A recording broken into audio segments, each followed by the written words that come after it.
For the third year in a row, it is time to put the champions of all champions of board gaming against each other to crown one final champion of 2024. This is the Room and Board Deathmatch! Rah! But it's even bigger than that because in December, we always take the top games of the year, the first and the second of all Room and Board death matches. All of them. Screw you, editing Chris. Now you gotta put a little pop-up sound effect for each one of those as well, because I'm saying it, so you have to do it. I just hate my future self. My present self is perfectly fine. My future self also hates my past self as well. But what can you do?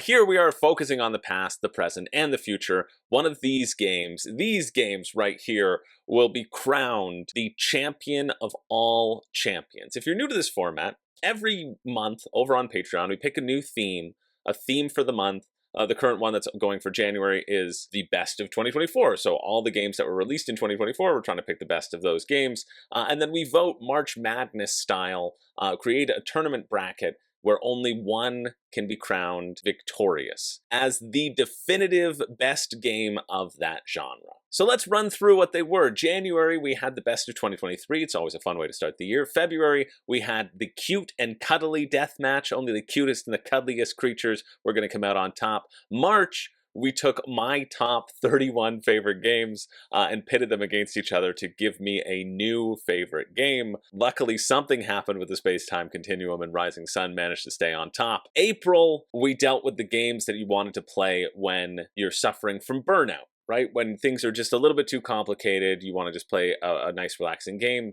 We picked burnout games. May was a similar one, easy to learn but hard to master, the old phrase that you will see everywhere once you hear it. Games that have a low complexity but have a high strategic depth to them. June, we took the best IP implementation from books, from video games, from movies, from TV shows, slammed them all together to see which is the best IP game of all time. July, we talked about the top two-player games, which we've been talking about the two-player games recently on this channel as well, because there was a cool top 200 two-player game list that you could vote on as well. I think voting might be closed by the time this video is out, but if not, go check it out and sign up so that you can be notified to vote for 2025 to get your voices heard of which games you like to play for two-player. For our specific deathmatch, though, we picked two-player only games. So that's different from the other list. See? I give you different content. August was a fun one. We took the top games of the last 31 years and pitted them against each other. So I went on Board Game Geek and I looked at the Board Game Geek rankings and I took for every year, I went through for every year and I took the top game, the top listed game for every single one of those. And if we hated them, we burnt them, then I took the second one. Honestly, the second best game of the year would be a pretty fun death match to do. A lot of really good games out there. September, we did the opposite of May, and we did brain-burning complexities, games that are so complex that you only play them once and never again.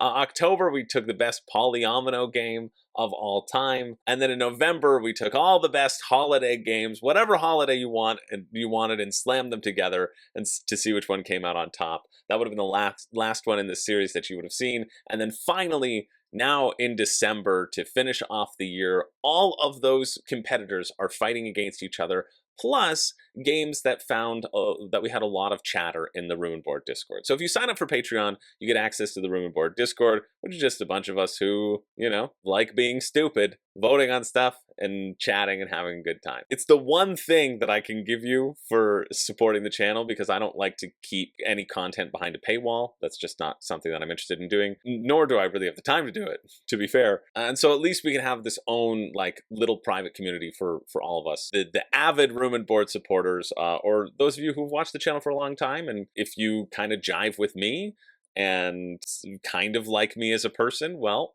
there are other people, strangely, there are other people out there who also do that. It's mind-boggling to me that any of you exist, but I appreciate immensely, super appreciate immensely.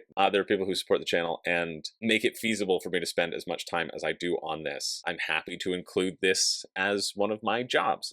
It's my favorite one. Well, I also like being an actor too, but I like this one better than working for World Series of Board Gaming, and that dinner theater that I used to do, the Murder Mystery Dinner Theater, and working as the hiring manager for that company, and serving. It is thanks to you that I can cut my list of jobs down to 3 and not keep them at 6. So I appreciate everybody's support who has supported the channel. And if you want to participate in the voting, the daily votes, that's something that we do in the Room Board Patreon. And if not, again, I always kind of make these recaps because, I don't know, I don't like FOMO. That's what this whole channel is based around. No FOMO. Give you no reason to support other than your own kindness, I suppose. Anyway, so we're going to cover all of these games, and so in that Room Board Discord, we also talk about games throughout the year, and so in terms of the wildcards, any of the wildcards that you've seen that have been rolling by consistently underneath, those are games that are often talked of in the Room Board Discord. Games that have gotten a lot of chatter, that we've talked about a lot, that people have enabled others to maybe purchase in this zone where it should be about saving money. Games that some people might try and bribe you to have it move forward in this competition. Who knows? Are these results all made up and none of it matters? Maybe, but maybe not. You'll have to see how the sausage is made if you want to know for sure. So let's get into the group stage. Let's get into the group stage. We're going to start out with Group A. We have Forest Shuffle taking on Keep the Heroes Out, taking on Everdell, and taking on French Quarter. What I also like about this format is that we do kind of a World Cup stage, where in order to build a bracket of 16, we have a group stage first, and so 2 of these will move on.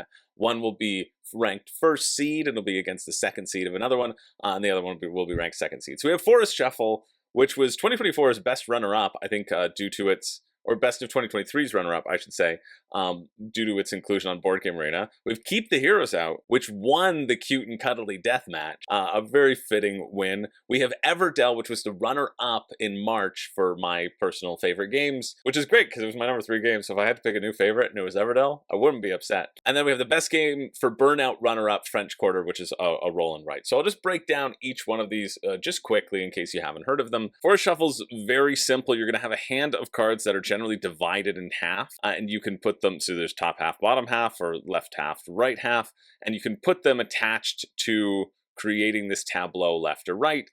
You can either draw 2 cards, or you can play a card into your tableau. It's a set collection style game where you want to chain all of these things together in a quick, light, easy card game that a bunch of people liked. Probably because there's a fox on the cover. Keep the Heroes Out is a tower defense game where you play the villains. You just want to sit at home in your dungeon and have a nice time. But you know what's not nice? You want to just sit on your dragon's hoard. You earned that hoard by pillaging so many villages and burning them down. And why are a bunch of money-grubby heroes trying to invade your castle and take that from you? It's rude. It's just rude. You're just Cthulhu trying to have a good rest. Don't they know that they're waking up an elder god? They shouldn't do that. So you have this lair, your dungeon, where the heroes keep on pouring in, and you have to keep them out, essentially. You need to fight the heroes off and make sure that they stay out of your dungeon. A lot of the draw, or some of the draw, has to do with everybody playing their own asymmetric monster faction with a varied number of meeples. If you're the dragon, you're just a dragon. If you're a bunch of skeletons, then you can control a bunch of skeletons. And so it's all balanced in terms of these asymmetric player powers. And there's an app out now, because they sponsored an R&R show that I did, which looks cool. So if you wanted to get this in app form, you can definitely do that and try it out and see if it's something that you like and something that you want a physical copy of. It's taking on Everdell, which should need no introduction. Everdell is an incredible worker placement game where you're building a tableau at the same time. You go out, you get resources, or you build a card, which will also get you resources. You can see this is the collector's edition because you have the Skirble Champion, the Skirble Sturdulum. Get that Skirble Sturdulum. It's just a phenomenal game, and I love it so much, and it's for sure going to move forward in this round. And then we have the French Quarter, which is an adorable, it's not adorable, it's just a roll and write. It's a roll and write where you are navigating your best trip around the city. There's going to be all these buildings, all these different places that you want to visit. Standard roll and write fashion, you're going to be moving up on tracks, which will chain different symbols in the other tracks. But the placement of your people and how you move about is what is a little bit more unique in terms of what routes you take or what how you move around, right? If you use the walking dice versus the taxi dice, etc., and then using the numbers to go up on other different tracks.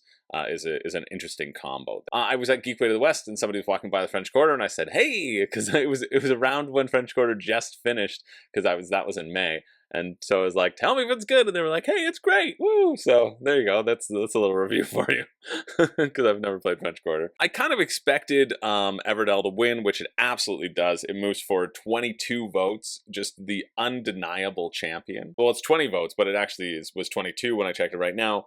Keep the Heroes Out is the one that comes in second and moves forward into that round of 16 with 13 votes. Forest Shuffle took it with 8 votes, third, and then French Quarter only got 4 votes, which makes sense that, like, French Quarter, it's the burnout game. We're not going to see the burnout games go that far, maybe, or maybe not. Who knows? There might be a push. But that makes sense to me as the two of Keep the Heroes Out and Everdell that move forward into the next round. On to the next group stage. We have Millefiore versus Jaws versus Dune War for Arrakis versus Frosthaven. So Millefiore won easy to learn, hard to master, which I was surprised about, but I'm glad that it did. Jaws was the runner-up for IP. Dune War for Arrakis was the runner-up for Best 2-Player Game, and Frosthaven was the runner-up for the best game of the past 31 years. It didn't win. It was a runner-up. I'm imagining that it's going to be Dune War for Arrakis and Frosthaven that move forward. Millefiore for sure won't move forward. There are a bunch of sections on the board. You're going to be playing cards or taking cards, which will allow you to add a token to one of those sections, and they all will score you points. It's by Reiner Knizia, so it's very easy. It is. Reiner Knizia's games all fall into that category of easy to learn, hard to master. He loves creating a game that is just like really simple but has depth of strategy, and I think he's one of the best designers to do it. So it does make sense that Millefiore ended up winning as a testament to his design philosophy. As you try to balance all 4 or 5 different sections and score them, Jaws is was the runner-up for the best IP game. Almost won. It plays in 2 acts. The first act, you're going to be on the boat or on the beach. You're going to be on the beach in the first act. Here we go. There's the beach in the first act. Doing things that will help you later on for when you get to the second act and you're on the boat. And Jaws, the shark, is trying to eat your boat up. It's a 1 versus all hidden movement style as one person's jaws poking out from the water, and everybody else is are the people on the ships as well. Dune War for Arrakis is the best re-implementation of War of the Ring. Dune War for Arrakis, it's great. It's a 2-player long head-to-head big old battle where one of you plays the Atreides faction, who are the scrappy desert dwellers who don't have as many actions as the Harkonnen, who are there invading and trying to take over and eat up as much spice as possible. But if, as the Fremen, you need to complete your own secret goals or take over the Harkonnens' strongholds, and as a Harkonnen, you need to steal the spice from the planet and take over the Atreides factions. It's a really nice area control game. Great for 2 players. It says that I can play to 4. I wouldn't do it. It's a 2-player game. Let's be real. It's a 2-player game. Yeah, and it's really solid. And then Frosthaven needs no introduction. It's just Gloomhaven with a city building phase and more scenarios. You've heard of Gloomhaven by now because you're on this channel, and I don't think you would have found this channel if you didn't know of Gloomhaven or you weren't super entrenched in the board gaming hobby. But let me know. Let me know down below if there's a difference there. It's a big old scenario-based game that people still love. It's ranked 26 on Board Game Geek right now, sitting at an 8.8. For instance, instead of picking up coins, you pick up raw materials like metal or wood to craft items, but you can just craft any item, sell it, and then buy materials to craft what you want. So it's a meaningless process that bloats a simple system of just looting universal currency. Additionally, you use 9% of your materials just to upgrade the town, which can only be done once per session. So ultimately, you don't care what you pick up as loot because it will go into a communal supply. Similarly, missions are now just kill all enemies, but there are loads of convoluted rules that dictate how you're going to play. In Gloomhaven, the objective was the same in name, kill all enemies, but you're free to devise your own strategy of how to do it. Kite them with high, low initiative. That was the fun of the game. Interesting. That's a really interesting Potter take. Do you like Gloomhaven, but wish it was just a little bit less fun? Boy, have I got the game for you. It's still good because it's a Haven game, but wow, what a significant step down from Gloomhaven. Yeah, it's just more Gloomhaven. People love Gloomhaven a ton. I thought Gloomhaven was okay. It was something that I intend to play digitally instead of physically, because I've given my former friend and now nemesis Josh the copy of Gloomhaven to hold on to, because I no longer can hold it in my house because he won't play it with me. So when he starts to play it with me, hey, we can play it at his house. That'll be good. Yeah, so Frosthaven is taking top spot here, right? No, Frosthaven takes second with 14 votes. Dune War for Arrakis takes third, actually a tie for third with Mille Fiore, so 11 and 11. It's Jaws that takes first top billing and moves out of this round as the #1 billing. Mille Fiore is out and Dune War for Arrakis is out, letting Jaws and Frosthaven move forward. That's wild. Okay, next group stage. I'm going to try to speed this up a little bit longer because I feel like maybe I'm taking too long. I don't know. I say that every single one of these videos, and it's usually consistently like an hour. So once I cut out all my own bloat. Next up in our next group phase, we have Holy Festival of Colors versus Frostpunk, the board game, taking on Ark Nova, taking on Planet Unknown. Ark Nova, which has just recently moved to #3 overall. Gloomhaven has moved down to #4. Pathetic. Oh, I can rate that now. Oh, I can rate this now. See, I don't really rate things on Board Game Geek. Yeah, it's kind of like that, isn't it? I haven't played the 4th edition, but I have played the 3rd edition. Look at that. I've played the top 10. Well, okay, I haven't played the 4th edition. People are probably mad that I did that. I don't care. Maybe that's a video that I'll do. Go through the top 100 and say which ones I haven't played. That would be fun for me to do. So maybe you could do it too. Anyway, we're getting off track. That's not this video. Holy Festival of Colors has no shot here. There's no chance. It's going to be a 3-person race between Planet Unknown, Ark Nova, and Frostpunk. If it were me, well, I haven't played Frostpunk, so it would be very easy. I would put Ark Nova and Planet Unknown. The Holy Festival of Colors won the best holiday game. So it won best holiday game. Frostpunk was the runner-up for the best brain-burning complexities. Ark Nova won the best game in the last 31 years, which makes sense. It's ranked at #3. People love this game. And Matthias Vega is just a friggin' class act. And Planet Unknown won the Polyomino Deathmatch as well. Planet Unknown, which I'm really excited to get my copy. Don't know where it's gonna go, but I'm excited about it. Flicked up and I realized I have 2 more games to put on my shelf of shame list. But yeah, Holy Festival of Colors, it seems okay. It's just there aren't any good holiday games, and we opted for this one. It's a 3-tiered level of spewing your colors everywhere. If there's nothing underneath, they will fall down to the ground. If you throw them on people, you will get points. It's very funny when you think about it, but it is not winning this competition. It came in 4th in this round. Ark Nova is the one who came in first.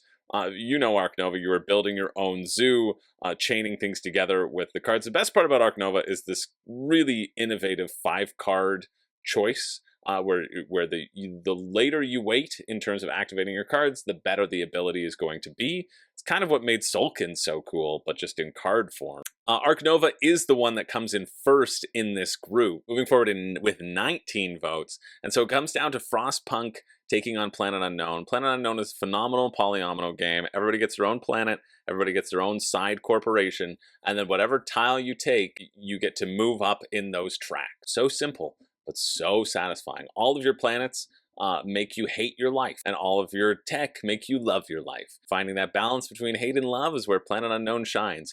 Frostpunk is a really, chunky game. It was in our heavy death match. It is based upon the video game of the same name, where you are trying to just survive the winter. It's a cooperative game where you can eat people for resources, and maybe that's why it breaks the tie with 16-16 for Planet Unknown between Frostpunk and Planet Unknown, but there were more extra votes given to Frostpunk, which means there was more enthusiasm behind Frostpunk, and so does Frostpunk that moves forward, and Planet Unknown falls into obscurity. So Frostpunk and Ark Nova are the 2 to emerge from this side of the bracket. Group 4! Yeah, I gotta keep moving. But I always like to explain the games. You know me. I like to explain the games a little bit beforehand. Even if they're all fairly popular that you probably know about them, I'll explain them a little quickly. Sky Team has moved up to #40. Wow, Sky Team was the winner of the best 2-player games. Deathmatch, Battlestar Galactica was the best IP game. Bullet was the easy to learn, hard to master runner-up. And My City was the polyomino runner-up. So Sky Team, you're balancing this plane. It's a 2-player game with limited communication, which I love in 2-player games, because if I'm just with one person, I don't want to talk to you. I don't want to even look at you. I don't want to speak to you. I just want you to play games with me. That's not true. I want to speak to you. I want to talk to you desperately. I want to hear every single one of your decision-making thoughts that are going on. But in Sky Team, I can't. You'll be either the pilot or the co-pilot. You'll be filling in these dice, trying to keep the plane level, and get to a perfect landing so that you don't explode the plane and kill everybody. Somebody playing Sky Team on an airplane. There you go. You can do it. Good job. A bit big for an airplane, but pretty good, because you got to, this is your landing path and you got to clear all the other planes out of the way.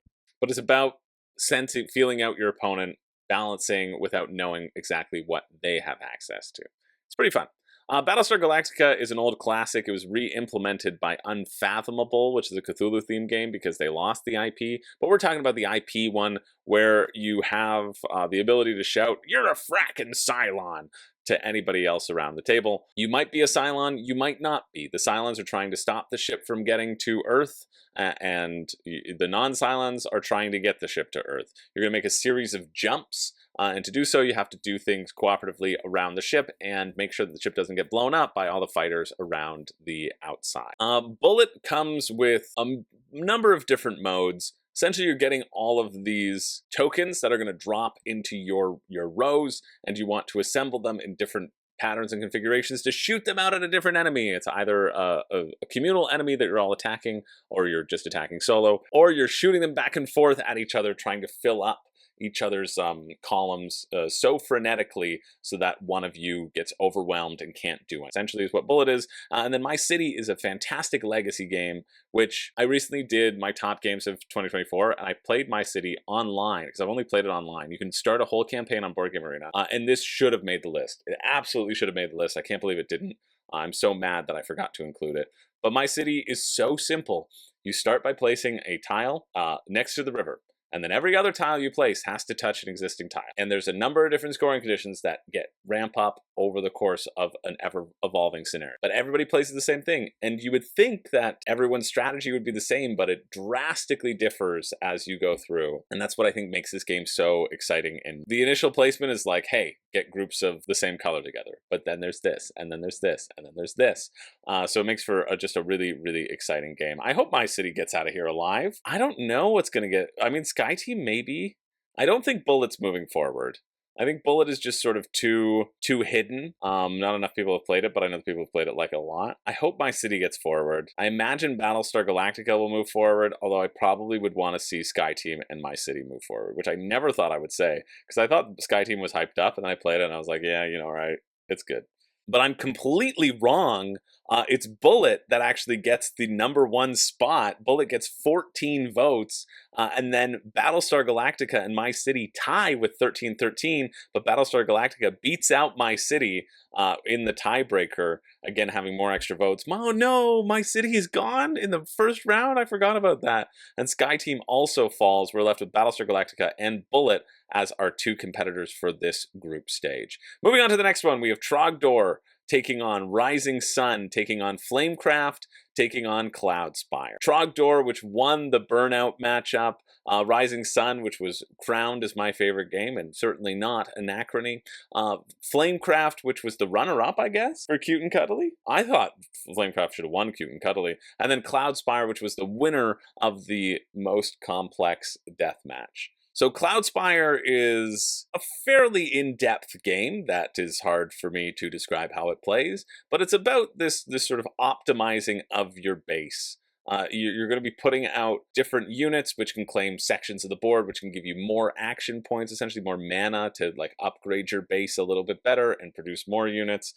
They say it's trying to replicate a multiplayer online battle arena, slap each other in the face. We have Flamecraft, which is a fairly easy worker placement game. You get a bunch of stuff no matter what you do. You'll move your dragon. It's not quite a worker placement, I guess. It's more action selection. Need to get through this art and see actual pictures of the board so I can talk about it. And I never will. Just not one. This is the closest. There'll be all of these different locations that will pop up. You will go to these locations to do a certain number of things, and then there will be these dragons, these sort of 3 dragons that are down below that you can also use and chain together when you go there. You'll get a bunch of resources. These resources, look at that. And you will be completing, I say simple objectives in terms of they're all, hey, get this amount of stuff, get this amount of stuff, right? It's all based around these resources and these different things that you're gathering. It's a solid game. It's definitely fun. I like it. I like it quite a bit. Rising Sun is, I've talked about ad nauseum on this channel, is my favorite game of all time. The things that I always talk about when I mention it have to do with the follow action. Everybody, you're going to draw 4 of these tiles. You're going to pick one. Everybody's going to do their thing, but you and your ally, because you make formal alliances, get to do a special, awesome, cool thing, a better version of that thing. So I think that's cool. And then I also love the battle system, which deals with a closed economy of sorts, where everything you bid, if you win, these war advantages, you get to bid on war advantages. If you win, all the money that you spend goes to the losers, who can use it in battles, the next battles against you. And so the flow of this makes for really tense, exciting bids, especially because it's a blind bid and everybody's okay. Ready? 3, 2, 1, reveal. Ah, it's so good. I love Rising Sun. And then Trogdor. Well, I haven't played Trogdor, but I do know somebody who has. Hey everybody, it's me, Strongbad. I'm back again. People said that they were sick of me, and people said I would never get this hosting gig again. And you know what I want to say to you? Come a little bit closer, and I'll punch you in the face.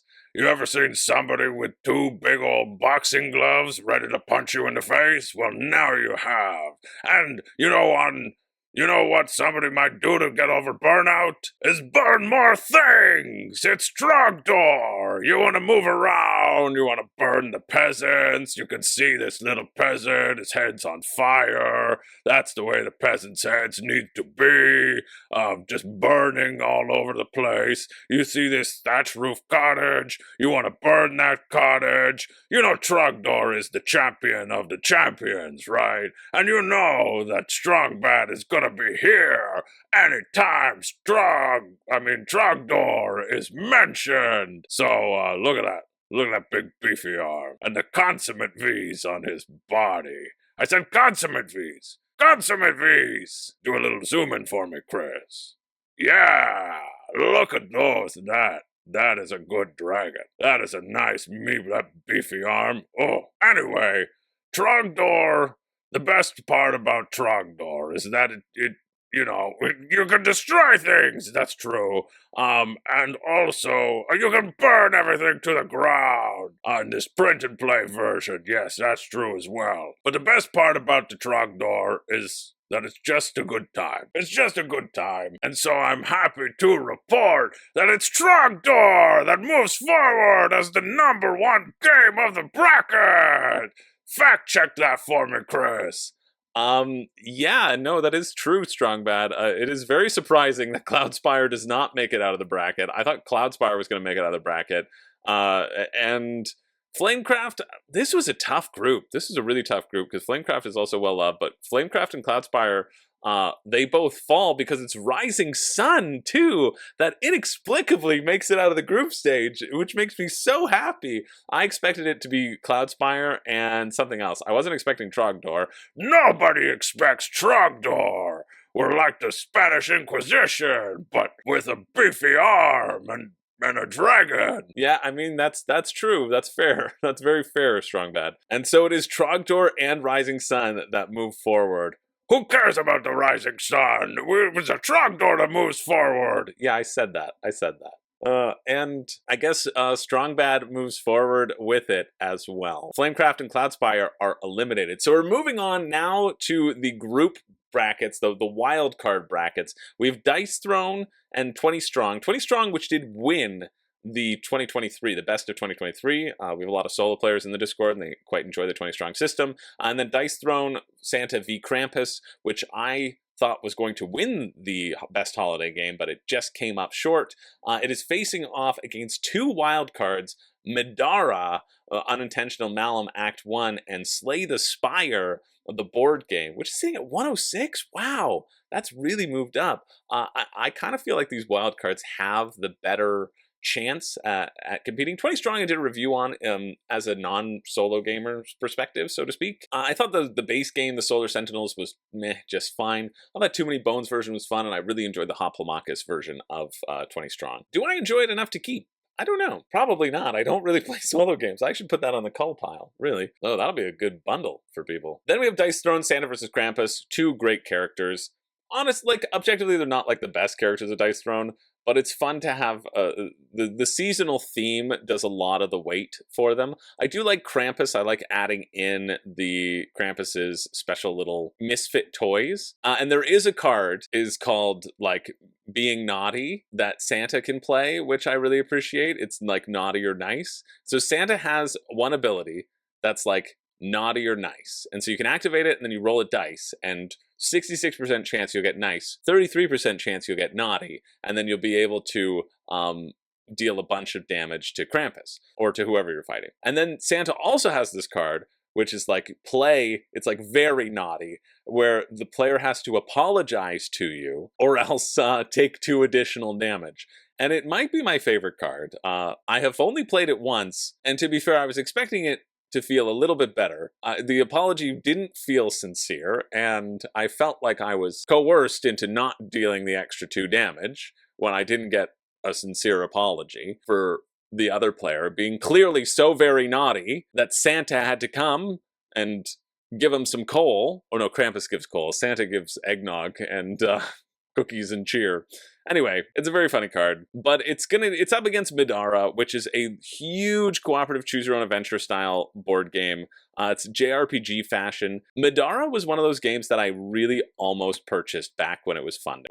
Midara was something that I got really swept up in. And like had it in my cart ready to pull the trigger on like the $300 purchase for many times. Midara's also been pushed a lot by, shout out to Rope Bunny in our Discord, so that's why it gets into the category in the wildcard bracket. But I've had excitement, like a lot of excitement for Midara for a while, and the thing that stopped me early on was price, and because I wasn't sure like how the game was going to play. And the thing that stops me now is time.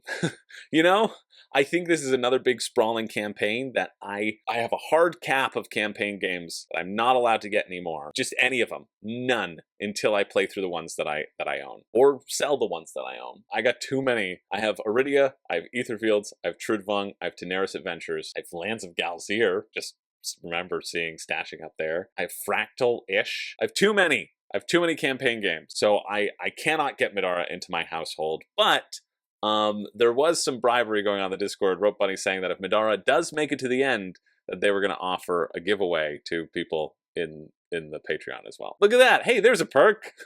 I like so don't even care about pushing the FOMO aspect, but it's relevant to the narrative that this that this giveaway exists. That I have to mention it, but like you missed it. Sorry, should have signed up earlier, I guess. It's taking on Slay the Spire, which I'm surprised by how much people enjoy this implementation. But everybody who has said that they have gotten the game has enjoyed the game, that they like it, that they've also played the video game and they still prefer this sort of tabletop version. That's nuts to me, because I would rather just boot up the console and play an hour of the deck building there and then not have to worry about doing the setup. But I do really like the idea of these double-sided cards. This is the one game that you need sleeves because every card is double-sided, so that when you upgrade it, you just flip it around, which is a really smart way to avoid having to sort through or search through a bunch of new cards and like swap the cards in and out of your deck. That would just be completely annoying.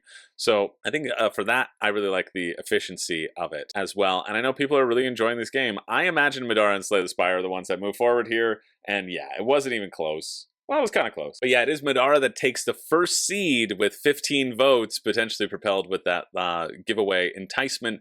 Slay the Spire takes the second one with 14 votes. 20 Strong picked up third, which makes sense. And then Dice Throne Santa vs. Krampus has been the naughtiest they've ever been. And they fail to measure up once again and lose with 8 votes. So we have two more group stages, and then we're really going to just blaze through the round of 16. Our next group stage deals with Primal the Awakening versus Voidfall versus Andromeda's Edge versus the Castles of Burgundy. This is a star-studded group stage. Especially in the Discord, I feel like people are talking about these games all the time, with Andromeda's Edge delivering, Castles of Burgundy. I've included the special edition because people love their shiny toys. Voidfall is a game that I will be tabling so soon. I swear. Thank you again to the lovely Hextra who sent me a copy of the retail version of Voidfall. I'm really excited to try it out. I've heard such great things about it. Gonna figure it out very soon. It's at the top of the shelf of shame. And then Primal has been having a lot of buzz as well. Primal, which is currently appearing in our best of 2024 as well, because it released in 2024. Primal, which was a better deal if you got it later than if you purchased it on Kickstarter, because they had sales. Primal bills itself as having a campaign, but the campaign doesn't really matter, according to our biggest Primal fans in the Discord. There also should be a standee version, because the gameplay apparently just slaps. But if you're going to level up, if you went to level up, I know they had Primal in the play to win, and with only like 500 people in the whole convention, 600, 700, I don't know how many, but it's going to be sub 1,000, I assume. Your chances were pretty good, and you missed out. Or maybe you didn't. Maybe you won. Maybe this is coming out beforehand. I think it's coming out beforehand. Apparently the leveling up in between, though, is really exciting for your character. This kind of jumps into the same vein as Monster Hunter, but with less of a board presence and more of just like a cycling through deck building style of whacking the monster. The monster just kind of pivots, and you can see you're jumping around on all the opposite sides of the monster and targeting its weak points, etc. So Primal seems pretty cool. Voidfall is the epic 2.5x game from Mind Clash, which I've played. I mean, like, I have played a demo of it. I played the demo version, and it's pretty cool. You have 9 cards in your hand. These are all multi-use cards. There's 3 different things you can do on these cards, and you will play one of them as part of a turn, and that's it. I think each round you play like 4 or 5 cards. You want to move out, expand across the galaxy, destroy the Voidborn who are trying to kill you, and claim the most planets and develop your own tech so you can generate more resources, and ultimately upgrade your ships and get the most points that you can. Andromeda's Edge is the reskinning, sort of revamped version of Dwellings of Eldervale, where you're putting things out onto a board, and then when you take all of your stuff back, it's not a wasted turn. You then get to activate all the cards that you've gotten. In fact, sometimes it's the better version of what you can do, because you get to activate a ton more stuff depending upon what you pull back. That's kind of the brief of what makes Andromeda's Edge fun. And then Castles of Burgundy has been around for a while, but it hadn't been around with so much plastic. So of course we needed to turn a really accessible game into an overly bloated nonsense thing. But people like it on the table. So if you like it, you like it. I think that's great. I love that you like it. Castles of Burgundy also in the World Series of Board Gaming. It was fun to watch really good players play that game and play exactly like how I would have played it. I'm like okay at the game. I'm not like perfect. I'm mid-tier at Castles of Burgundy. The fun part about Castles of Burgundy is rolling your dice and desperately wanting to take a specific tile and not having the dice that'll let you take the tile, and not having planned in advance to have enough workers to let you manipulate the dice to take those tiles. This is a tough bracket: Primal, Voidfall, Andromeda's Edge, and Castles of Burgundy. But it's Castles of Burgundy that takes the first seed with 17 votes, and then Andromeda's Edge came in 4th with 7. So it's not really a contender there. Came down to Voidfall versus Primal, but it is Voidfall that just moves, it takes the second spot with 16 votes. Primal was at 15 votes and is ejected from the competition, but maybe it'll do better in the best of 2024 and has another shot down the road. But it is Voidfall and the Castles of Burgundy that move forward into that next group stage, the round of 16. And then finally, we have our final group stage of all these great games. We have Distilled taking on Oathsworn, taking on Agamonia, taking on Bounce Off. Yes, Bounce Off is in the competition. It's not being replaced this time. It was replaced so many times before, but it earned its spot here as the Champions of Champions. I know, because it's sitting at rank 10,000. 15,000. It's going lower? Why are you going lower? I certainly know that our Consoni, my nemesis, has been patting the votes down, but what else do we got here? Okay, a 6, Sid Games. I understand you say room and board, but I see it's a 7.5. I'm not quite sure why it's a 7.5. I'm not quite sure, Wilt, why it's a 5.5 on this scale. That's a betrayal. I don't remember where we got this or where it's at right now. It's Schrodinger's game. Yeah, you know where it is? It's in that box labeled best game of all time. Open this for a fun time. Maybe you should seek it out. It's more than a 5.5. Claypole, a 3.1. Very tense game that off 10 makes me think of the ratio of the circumference of a circle to its diameter. Yes, you mean the ratio of pi to 1? That's why 3.1, 3.141592654. 4. It's not 4, it's a 3, but they round up on your calculator. On your calculator. A 3.1 Claypole, I feel personally attacked. See? CS Rugby, Dexterity Party Family. Yes, that's what I hope my family will be one day. Dexterous and filled with partying. See, campers know, number 1, knows what they're talking about, number 10, and Vikuto, finally a game I can play with my cats. Yeah, 100%. You could knock those balls around with your cats. A fantastic idea. Denchumi. Well, we're going to Google Translate this because we need to know. Very easy. Unable to play due to parts that are very easy to break. How hard are you throwing these balls? Are you, I think we found the Incredible Hulk's alt account. Okay, people. I see 16 10. I see 22s. I see 22 3s. I see 84 4s. And only 16 10s. I can only assume that all of you watching haven't gone and rated this game. And I can only assume that people like Claypole or Wilt or Vyashu might have slipped with their fingers. All right, this is my new favorite part. This is my new favorite part of these death matches, is going back and seeing in the month what has happened. And it is not good. We're going to screenshot the 15 6 9. We need to get this back up to the top 1,000 where Bounce Off belongs. Stats. I want to see what's the highest it's ever been.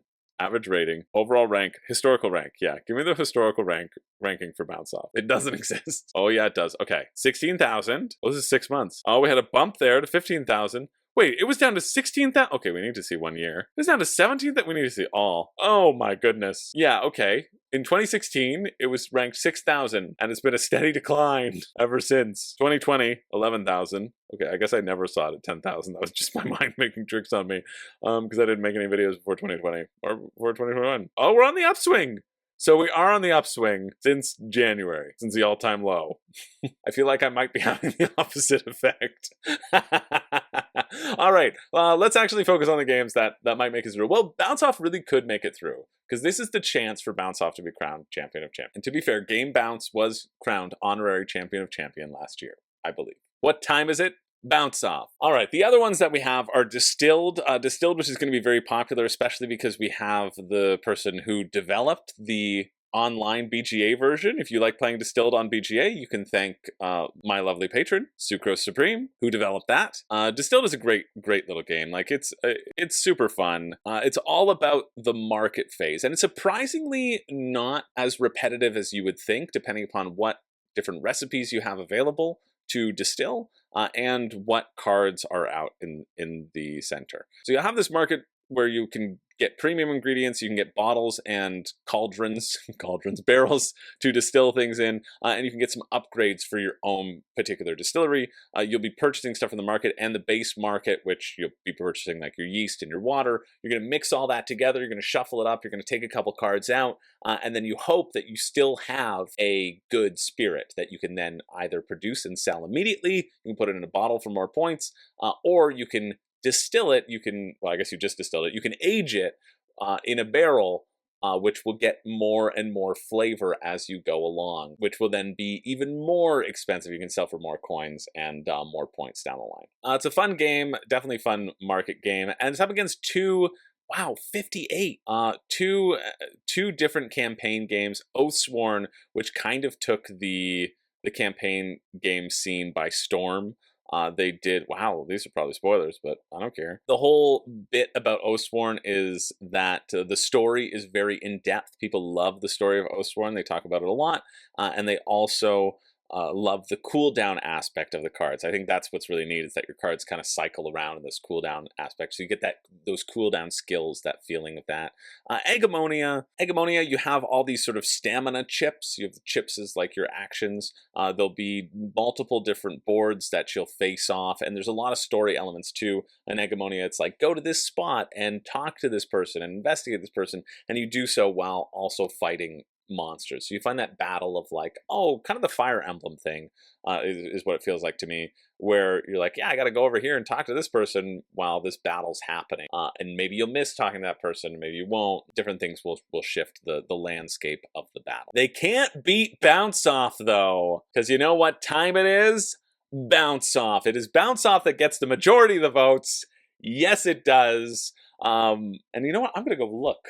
I'm going to go look if certain people voted for Bounce Off and then rated it, because I got receipts here, people. Interesting Interesting that a certain person who rated it a 5.5 also voted for it to move forward. Feels like it should be worth more than a 5.5, shouldn't it, Wilt? Wilt? Anyway, Bounce Off moves forward in 17 votes. And then it comes down really close. Egamonia comes in fourth. It comes down really, really close to Distilled versus Oathsworn. But it is Distilled that takes the tie and moves forward into the next round. So we're here. This is the round of 16 that we're going to blaze through right now. Make your predictions down below, if you didn't already at the beginning, because I didn't ask you to. Make your predictions down below of which game will come out on top and why it's going to be Bounce Off. Let's go, everyone. Let's crown the glorious victor in the only way we know how, through remarkable silliness. So how this bracket is, I took basically the number 1 seed, and I went 1, 2, 3, 4, 5, 6, 7, 8, and then I took the number 2 seed, and I went 1, 2, 3, 4, 5, 6, 7, 8, so that it wouldn't face off against each other in a group that had already just faced off. Which means we're facing off. Oh, this is a tough battle to start. We have Bounce Off versus Everdell. Oh, and I'm like, why is this wrong? No, Bounce Off had 16 votes. Sorry, Distilled had 17 votes. That makes more sense. So we start off with the first seed from the first group, Everdell, taking on Bounce Off. This is like, I don't know why you do this to me. I don't know why I did this to me. I literally set up the bracket. I could have done it any other way, but my two favorites, this should be the final. This should be the final. This is the final match. We're down to Everdell versus Bounce Off. And this was a very close vote.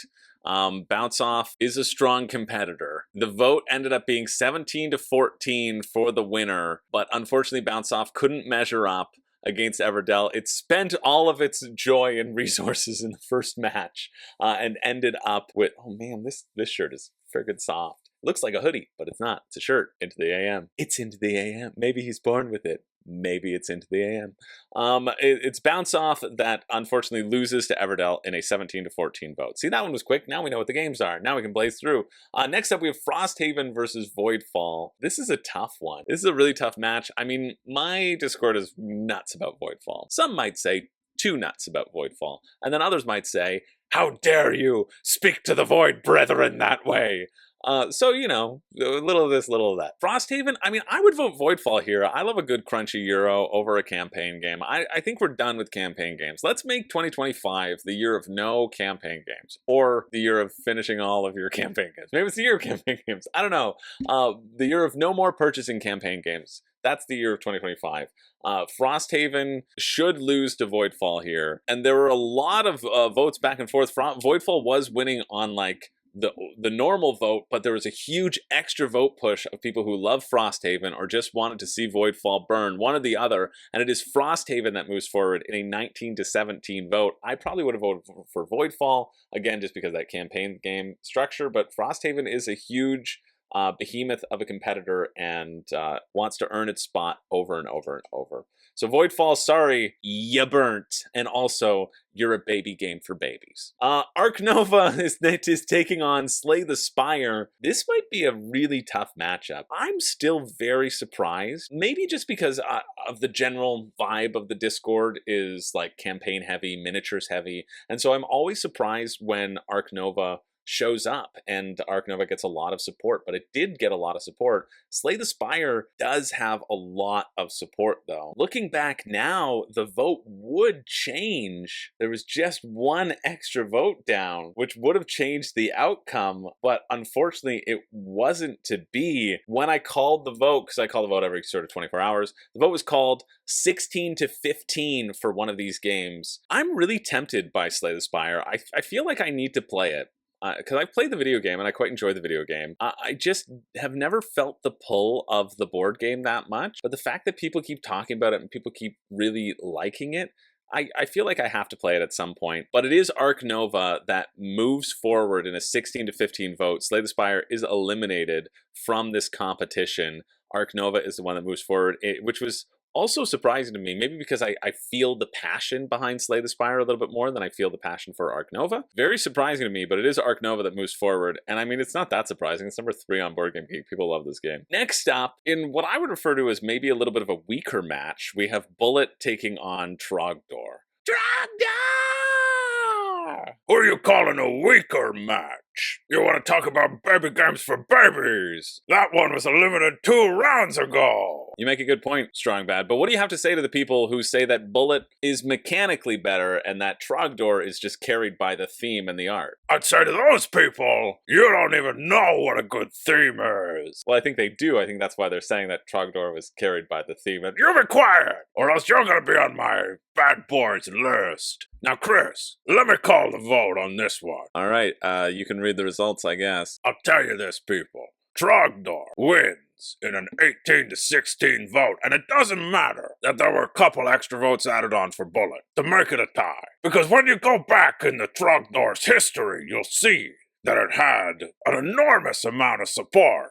Because when we look to the past extra votes, it's Trogdor that moves forward. You're right, Strongbad. A very close vote between the two, but ultimately the theme of Trogdor, And me showing up in the video. yeah, maybe that too, moves Trogdor into the next round. In unrelated news, I need to take a break for some water. Like a little baby. Yeah, you're not wrong. All right, moving on. Sorry, Bullet. You burnt. Next up, we have Rising Sun taking on Battlestar Galactica. Obviously, I believe Rising Sun should win here.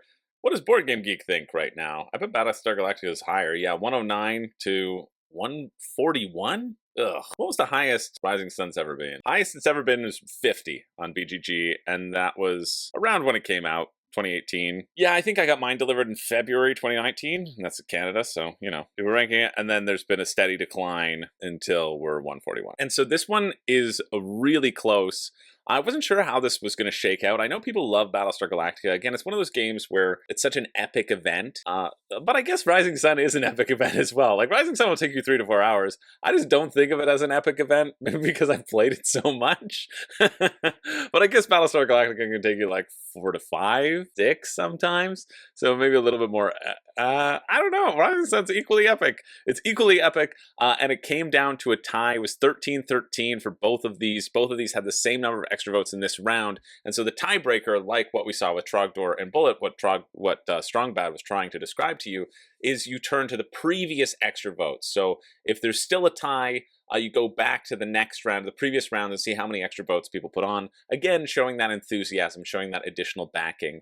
And so Battlestar Galactica had 2 extra votes, which is nothing compared to Rising Sun's 4 extra votes. So it's Rising Sun that takes the tiebreaker and does move forward into the next round. Next up, we have Madara versus Frostpunk, 2 very large boxes, 2, again, epic events that'll show up. And so Frostpunk did garner a lot of fans. It got 11 votes. People still really like its gameplay. I really like this idea of society members will issue demands and react accordingly to the current mood, right? Like you have that morale tracker, and people are constantly needing to be fulfilled in certain ways. And one of those ways is by winning a copy of Madara, because it is Madara that moves forward in a 16 to 11 vote.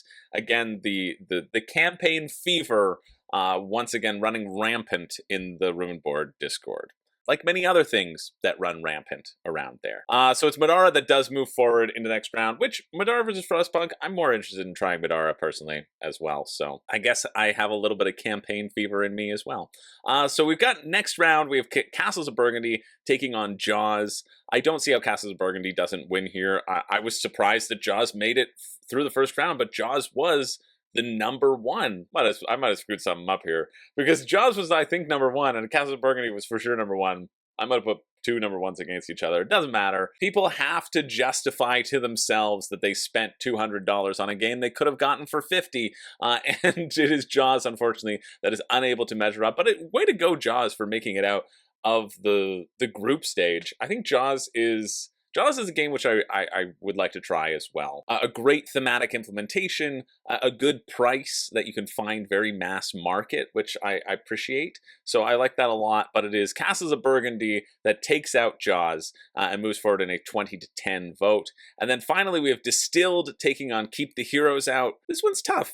I think Distilled is probably going to take it. There's a lot of feeling for Distilled, and a lot of people who are bartering their votes to make sure Distilled goes further. There is going to be a Cocktails expansion for Distilled coming out pretty soon. And also, there were a couple of fulfillment issues with this game, and I say fulfillment issues not for the consumers, but for Haverson Games. and which I always thought was Paverson, but then I heard in a video it was Paverson, so I'm going to say it's Paverson now. He really handled it with a lot of professionalism. So got a super amount of professionalism, so that's why I'm happy that it is Distilled that moves forward in a 15-13 vote. Keep the Heroes Out has seemed cool. Like, it seems like a good game, a solid game. Always, it just falls into that, like, a little bit more expensive than what I wanted to pay for it. If I got it on secondhand somewhere, I think I might pick up a copy. Tower defense is kind of a hit or miss genre for me, though, so I'm not always as pulled to that. And I do like the market phase and the economy that feels struggling in Distilled. So we're over here. We have Everdell versus Frosthaven. I obviously want Everdell to move forward here. Frosthaven is such a behemoth, though, that I don't know if it will. It was a really close vote between the two, 17-15 for the inevitable winner. But it is not Everdell that moves forward, which is just devastating to me. But it is Frosthaven that does move forward into the next round. Then we have Arc Nova taking on Trogdor!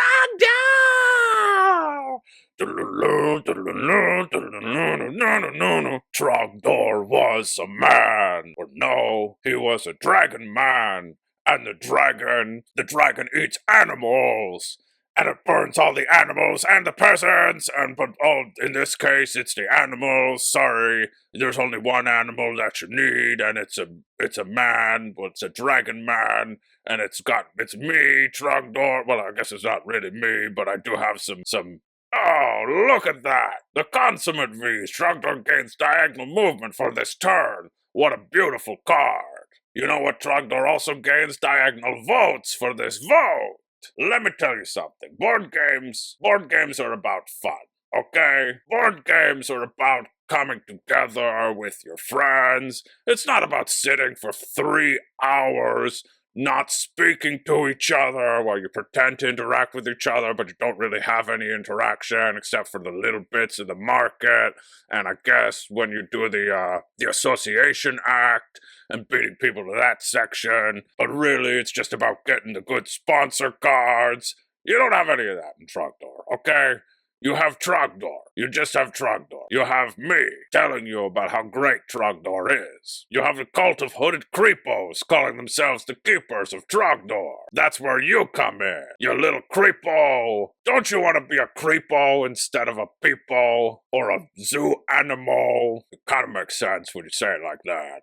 I need you to know that there's only one thing that can beat the frost, okay? And that's fire. It's not a little zoo. It's fire, and it's Trogdor who's gonna be the one to come out on top. So what do you say, people? Are you with me? Well, Strongbad, I do have some news. I have the vote coming in. It's an 18-14 vote.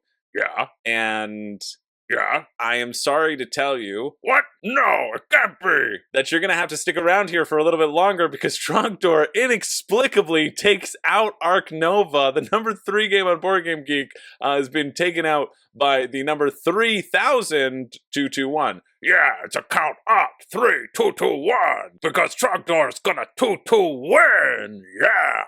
Pretty good, Strongbad. It is Trogdor that moves forward. We want the fun, we want the burninating of the peasants, and we want Strongbad to stick around. The people, time to give the people what they want. Let's move over to the other side of the bracket where you want to give this person what he wants. Rising Sun is taking on Madara. Okay, here's the thing. I didn't tell people this, but if Rising Sun was to win, I was going to give every single person a copy of Madara, the Unintentional Malum Act 1. Now, that was a secret. That was a secret trigger. Everyone who wanted a copy, I was going to buy you a copy. It really would really turn around anything that I've ever made on Patreon. Those $2 a month would have really been well spent for all of you. But if Rising Sun wins the whole thing, I would just be so overwhelmed with joy that I would have to buy everybody a copy of Madara. So while one copy of Madara might get raffled off if Madara wins, Rising Sun winning would have been better for everyone. Time to check the votes. I mean, it is fair that people, this should have been Anachrony, which actually won that competition, but wait, no, I don't think they did. I think it was Rising Sun. Rising Sun, unfortunately, falls to Madara, but honestly, I'm just so proud of my baby boy that have made it so far in a death match. I'm just so excited for it. Congratulations to Rising Sun. You made the top 8, and that is something you should be proud of. But it is Madara that moves forward into the final 4, which they are a little bit more proud of. And then we have Castles of Burgundy taking on Distilled as the final part of this round of 8. I don't think Distilled has much of a chance here. Castles of Burgundy is just such a strong competitor. Castles of Burgundy was the #1 game for 2 players. In that list of 2023 that I did in a recent video, out of thousands of games, 700 games were submitted, and Castles of Burgundy was far the winner of a 2-player game. Distilled did make a good showing, though. It had 13 votes, but it's unable to top the 18 votes of Castles of Burgundy, which moves Distilled out of the competition and Castles of Burgundy into the final 4. So we have our final 4. We have Frosthaven taking on Trogdor, taking on Madara, taking on the Castles of Burgundy. These are the 4 champions of champions. The only one of them that is not a wild card is Trogdor. I want that to sink in. Every other winner of all the death matches up until this point, and then every other runner-up, fell to Trogdor, and it's only the wild cards that could take on Trogdor. Let's see if Trogdor is able to make it to the finals, or if it will be Frosthaven. We have Frosthaven taking on Trogdor right now. We have the snow and the ice taking on the flame, which... Hey, Trogdor can deal with the ice too, you know. Oh yeah? I didn't know that. Yeah, in fact, I have a song about it. Oh, really? Yeah, in celebration of the Christmas time. Well, I mean, Christmas was a little while ago. Not it was happening when the votes were happening, so shut up and let me sing my song. Yeah, fair enough. Dashing through the snow, burninating peasants, and a thatched roof cottages. Trogdor's bringing presents. That's actually pretty nice. He's a dragon man, majesty and might. Oh, what fun to sing a Trogdor song tonight. Oh, wing-a-ling, wing-a-ling, draw an angry frown. Consummate V's and a beefy arm send Trogdor to the next round. Hey! That's a very nice song. Wing-a-ling, wing-a-ling, I will keep my song. Trogdor is the burninator, burning all night long. But how do you make Trogdor? First you draw an S, then a more different S. Close it up real good. Oh yeah, he looks profesh. That's quite nice. Oh, burn it down, Trogdor saves the day. The peasants and their cottages are only in the way. Hey, burn it down. Chris will do this voice. Wait a minute, no he doesn't. I'm Strongbad, of course. I mean, it's all well and good, but I think Frosthaven might be edging out Trogdor in this competition. The numbers coming in, they all make Trogdor mad. His game is very good.